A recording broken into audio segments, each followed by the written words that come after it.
मैं बना लूँ।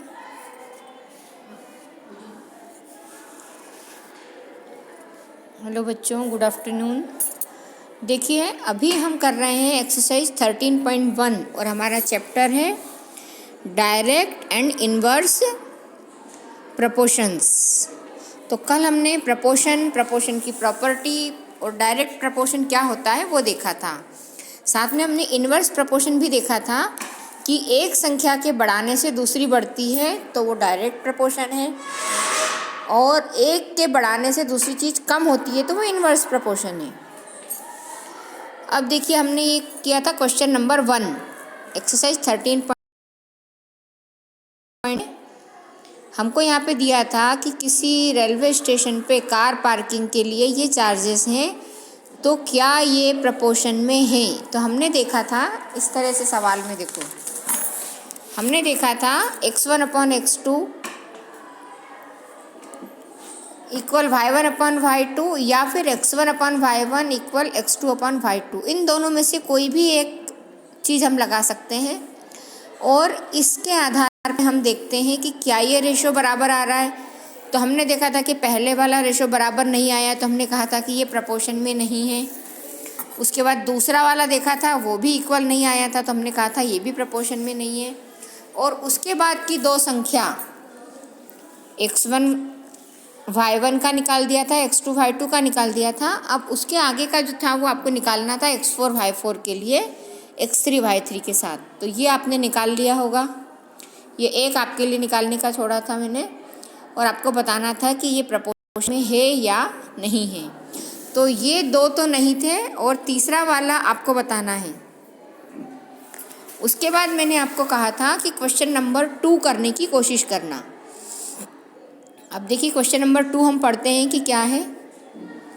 इसका ये जो एक बच गया ये आपको करना है, ये आप करना। क्वेश्चन नंबर है, a mixture of paints is prepared by mixing 1 part of red pigments with 8 part of base in the following table. Find the parts of the base that need to added. ये जो oil paint और दूसरे paint जो दीवारों वगैरह पे होते हैं, तो उसमें वाइट कलर का बेस होता है और उसमें कलर डाले जाते हैं, और कलर कम या ज़्यादा डालने से हमको एक प्रॉपर कलर मिलता है।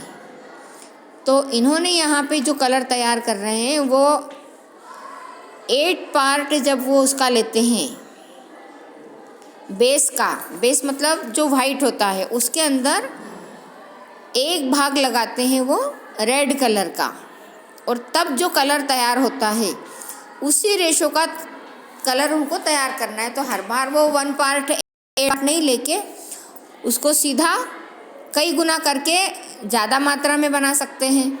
तो उसके लिए उन्होंने कहा है कि यदि 1 और 8 का रेशो है उनका, 1 पार्ट रेड पिगमेंट और 8 पार्ट बेस, तो यदि हम रेड पिगमेंट 4 पार्ट लेते हैं तो बेस कितना होगा, यदि रेड हम 7 लेते हैं तो बेस कितना होगा, और यदि रेड हम 12 लेते हैं तो बेस कितना होगा, वो हमको निकालना है। तो देखिए, मैंने आपको कहा था कि इन 3 को लेना आप, x1 y1 x2 y2, और फिर हमको सवाल करना था। तो अब देखिए हम क्या करते हैं, इस टेबल के अकॉर्डिंग वी नो दैट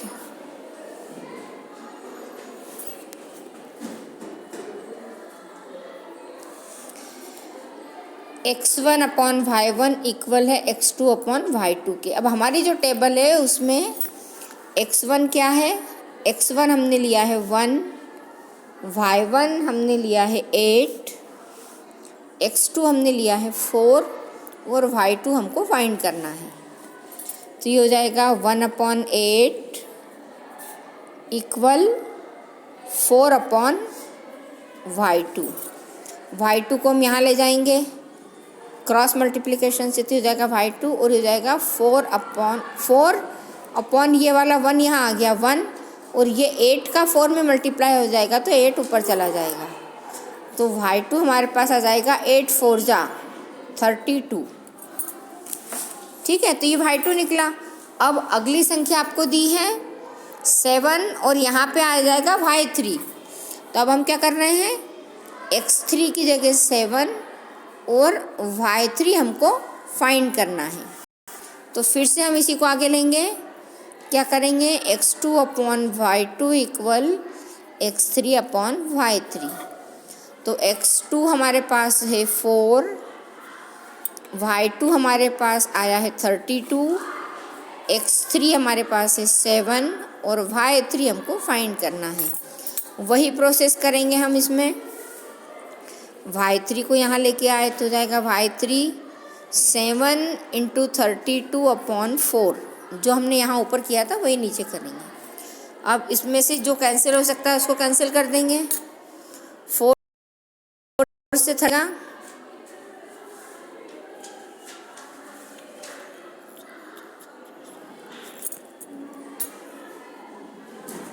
4 8 जा 32 और 7 और 8 का मल्टीप्लिकेशन यह आ जाएगा 56। तो हमने देखिए यहाँ पे ये संख्या निकाल ली, ये निकाल ली। अब ये 2 आपको निकालना है। ऐसे ही इसको इसके साथ इसका रेशो लेना, फिर यहाँ जो संख्या आ जाएगी उसके साथ इसका रेशो लेना। आप इसके साथ इसका रेशो भी ले सकते हो और इसके साथ इसका रेशो भी ले सकते हो। मतलब आप चाहो तो 1/8 और 12/y4 ये भी कर सकते हो। देखो यदि हम ऐसा करते हैं तो एक हो जाएगा 1/8 इक्वल 12/y4। तो y4 कितना आएगा, y4 बराबर आ जाएगा 12 इंटू 8। इसमें क्या होगा, आपकी कैलकुलेशन कम हो जाएगी। ये जो कैंसिल करना पड़ रहा है वो आपको नहीं करना पड़ेगा। इस तरह से भी हम कर सकते हैं। तो हमारे पास कितना आ जाएगा, y4 की वैल्यू आ जाएगी 12 इंटू 8 इक्वल 96। तो इस तरह से आप इस सवाल को पूरा कर सकते हो। अब एक ही निकालना है, वो आप खुद निकाल लेना। अब आपको जो अगला क्वेश्चन दिया है वो इसी से रिलेटेड है। आपको अगले क्वेश्चन में दिया है, in question number 2 if 1 part of red pigments required 75 ml। मतलब ये जो 1 पार्ट ले रहे हैं ये 75 ml के बराबर है of base. How much red pigments should we mix with 1800 ml of base. जब हम एक पार्ट लेते हैं तो 75 ml बेस लेते हैं, तो हम कितना रेड पिगमेंट लेंगे कि इतने ml बेस के लिए उपयुक्त होगा। यहाँ पे भी हम क्या करेंगे, 1 और 1 के साथ अब हमारी नई टेबल बन जाएगी। ये हमारा रेड पिगमेंट है ना, और ये हमारा बेस है। अब बेस हम कितना ले रहे हैं, 75 ml और रेड पिगमेंट ले रहे हैं 1 पार्ट। ठीक है।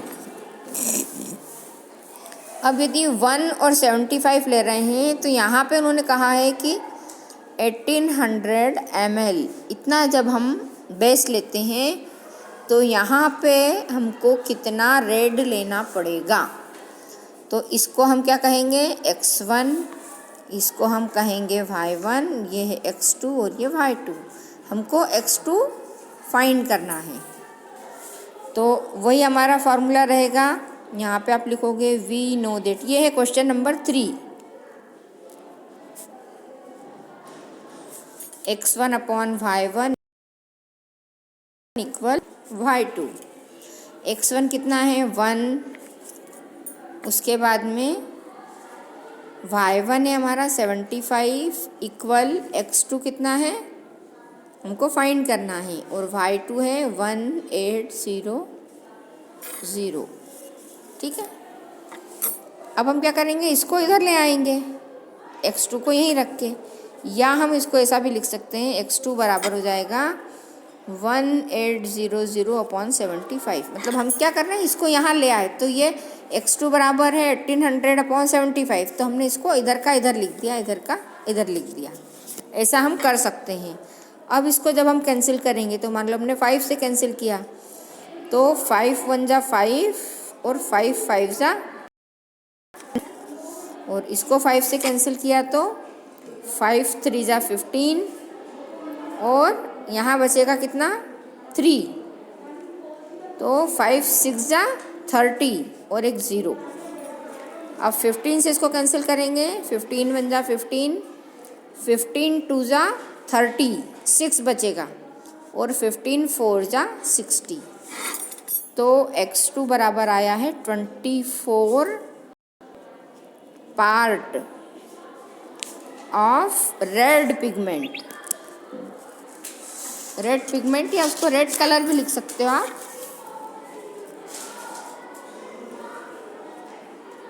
रेड पिगमेंट, ये इसका आंसर होगा। अब देखिए इसी तरह से छोटे छोटे सवाल जो हैं वो आपको करना है। देखो ये दे रखा है अगला क्वेश्चन,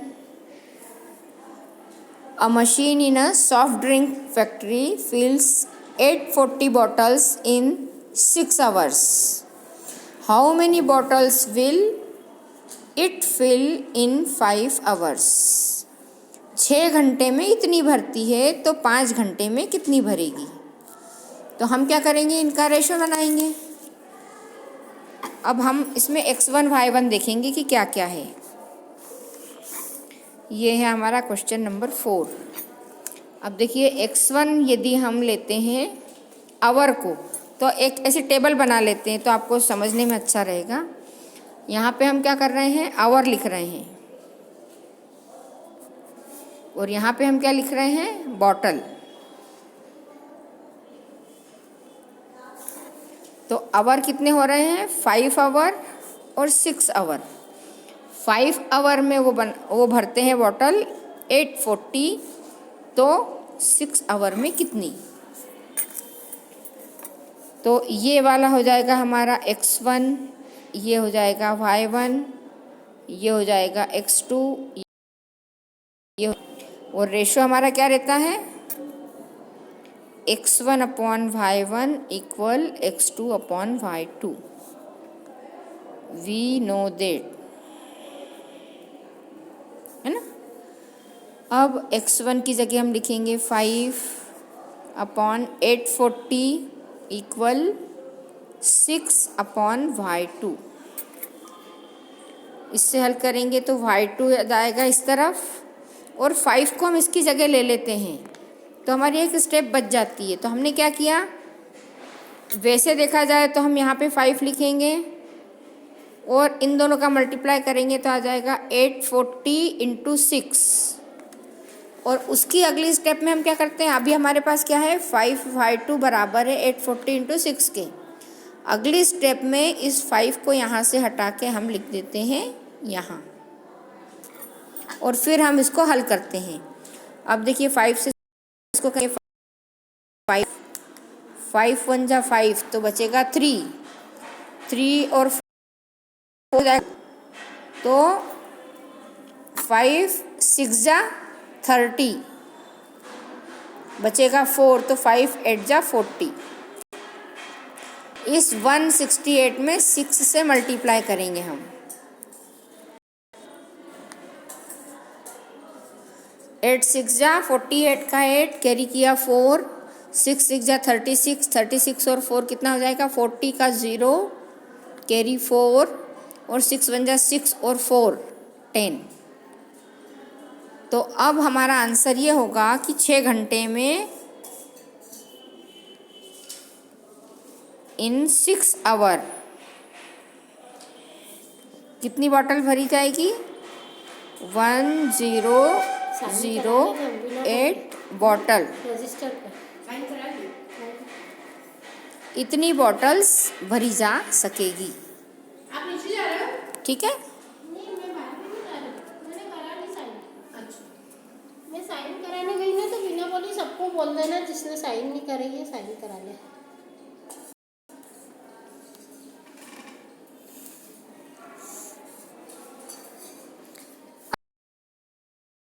अब ये क्वेश्चन अब आपके लिए छोड़ रही हूँ मैं। अब हम करते हैं क्वेश्चन नंबर 7। ये क्वेश्चन 7 है, suppose 2 kg of sugar contain 9 into 10 to the power 6 crystals. How many sugar crystals are there in 5 kg of sugar and 1.2 kg of sugar. अब इसके लिए भी हम एक टेबल बनाएंगे।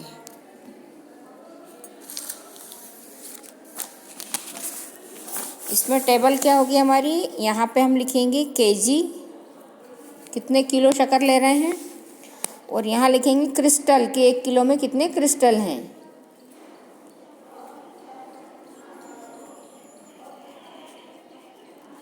ठीक है। अब सबसे पहले उन्होंने कहा है कि 2 किलो शक्कर 2 केजी, 2 केजी में कितने क्रिस्टल होते हैं, 9 × 10⁶ क्रिस्टल हैं।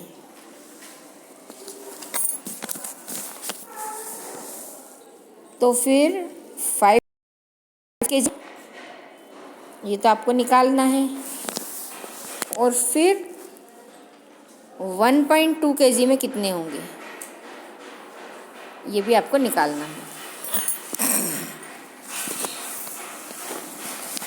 अब देखिए यहाँ पर भी हम वही करेंगे, इसको हमने x1 माना, इसको हमने y1 माना। ये x2 और y2 हमको फाइंड करना है। ऐसे ही ये x3 है और y3 हमको फाइंड करना है। ठीक है। अब x1 upon y1 equal x2 upon y2। 2 KG में है 9 × 10⁶, तो 5 केजी में y2 बराबर आ जाएगा, या 2y2 लिख लो, 2y2 बराबर आ जाएगा 5 × 9 × 10⁶। तो y2 बराबर हो जाएगा 5 × 9 × 10⁶/2।